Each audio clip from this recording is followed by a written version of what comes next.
अस्सलाम वालेकुम दोस्तों। एक फाशिस्ट पॉलिटिशियन किस तरह पूरी दुनिया को तबाह कर सकता है, इसकी जाती मिसाल हमें देखने को मिलती है नरेंद्र मोदी।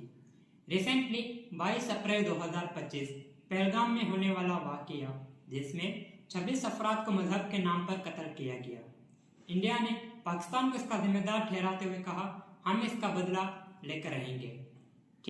मैं बहुत स्पष्ट शब्दों में कहना चाहता हूं, जिन्होंने ये हमला किया है, उन आतंकियों को और इस हमले की साजिश रचने वालों को उनकी कल्पना से भी बड़ी सजा मिलेगी।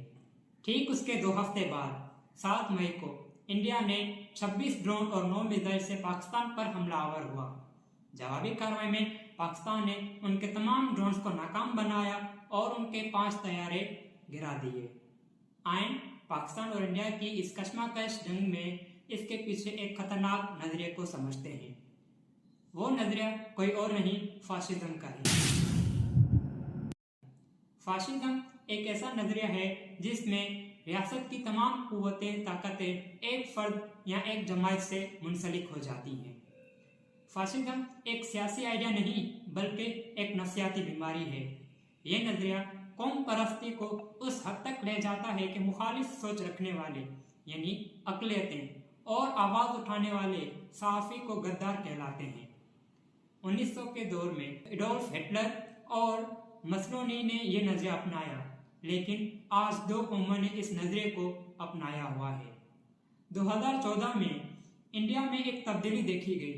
वहां सिर्फ हुकूमत नहीं, बल्कि एक सोच बदली।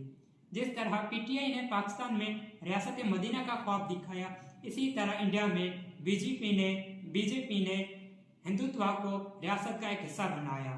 इस नजरिए के मुताबिक हिंदुस्तान एक हिंदुत्व है।